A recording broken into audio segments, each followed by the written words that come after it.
Alors avant toute chose, bonjour David James Kennedy. Bonjour, Merci d'avoir répondu à notre invitation. c'était avec plaisir.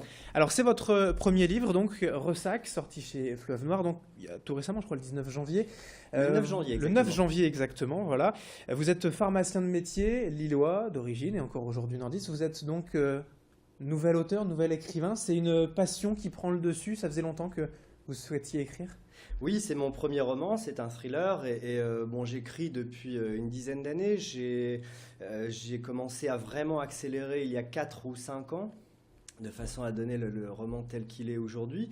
Et donc c'est un rêve qui se réalise, évidemment, c'est une passion depuis plusieurs années. Et bon, c'est passé de l'autre côté, je dirais là. Alors le style, hein, le domaine, le thriller, c'était essentiel pour vous? C'est vraiment ce qui vous caractérise, en tout cas ce qui vous plaît?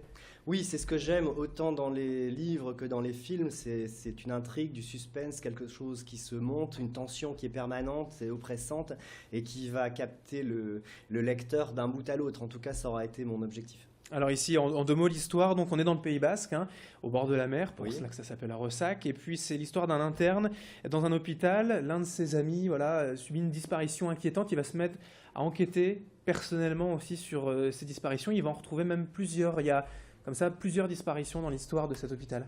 Oui, l'histoire commence donc dans un hôpital militaire de la côte atlantique qui est en réalité un ancien monastère qui est bâti en front de mer, hein. Cette nuit-là, l'océan est déchaîné et un interne, Jean-Christophe Dorjec, s'est appelé au chevet d'un patient et il découvre une chose terrifiante, c'est-à-dire que l'homme est inconscient avec une grave blessure au niveau de l'œil. Donc il va s'élancer sur les traces du coupable et il va disparaître.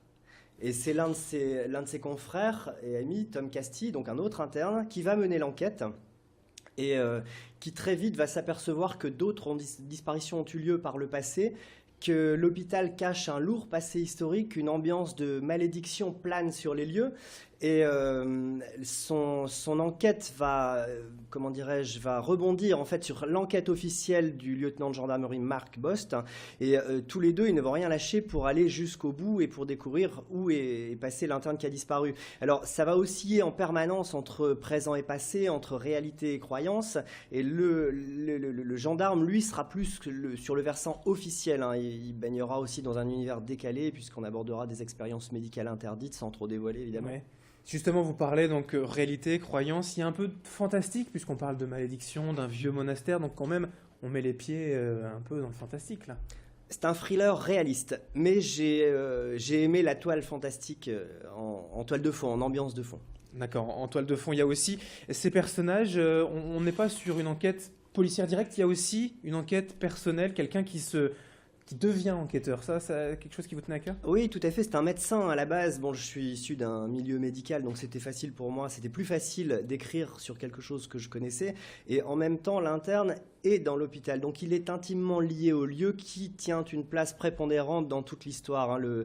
L'ambiance atlantique, l'hôpital lui-même est un personnage à part entière dans l'histoire. Et donc c'était très important pour moi d'avoir quelqu'un qui puisse sentir un peu la pulsation de ce lieu.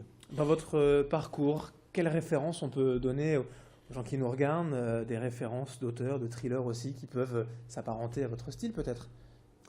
Oui, ce sont des romans et des films que j'ai adorés, qui ont laissé une vive émotion. Je pense à certains romans de Franck Tillier comme Gattaca, par exemple, hein, La Chambre des Morts, Les Rivières pourpres, évidemment, et aussi d'autres films comme Le Fugitif, pour son rythme, d'un bout à l'autre, pour des films plus anciens aussi comme Basic Instinct, pour vraiment cette espèce d'oppression, de tension permanente qui nous tient en haleine tout le film et qui m'ont vraiment laissé, qui m'ont passionné et qui m'ont laissé quelque chose d'extraordinaire.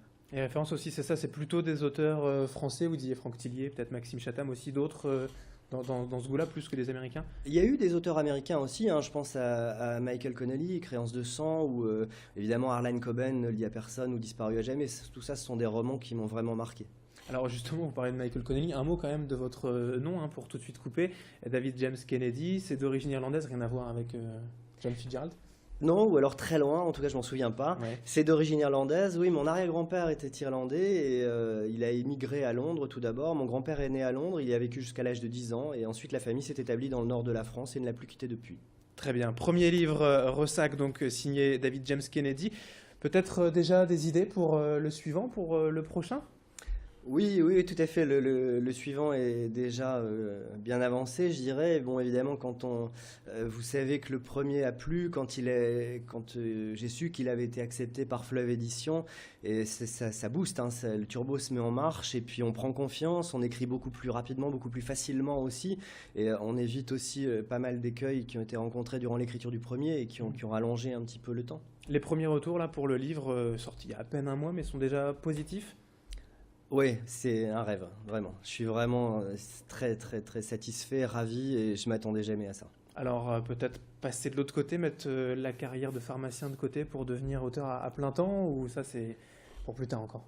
Ouais, pour l'instant, j'aimerais vraiment trouver un équilibre. J'aimerais écrire peut-être dans avoir un peu plus de temps pour écrire, trouver un réel équilibre et ne pas toujours écrire entre le soir, le matin, une heure à droite, une heure à gauche, où il est parfois difficile de se remettre dans le roman. J'aimerais avoir des plages un peu plus larges et vraiment équilibrer, trouver une harmonie.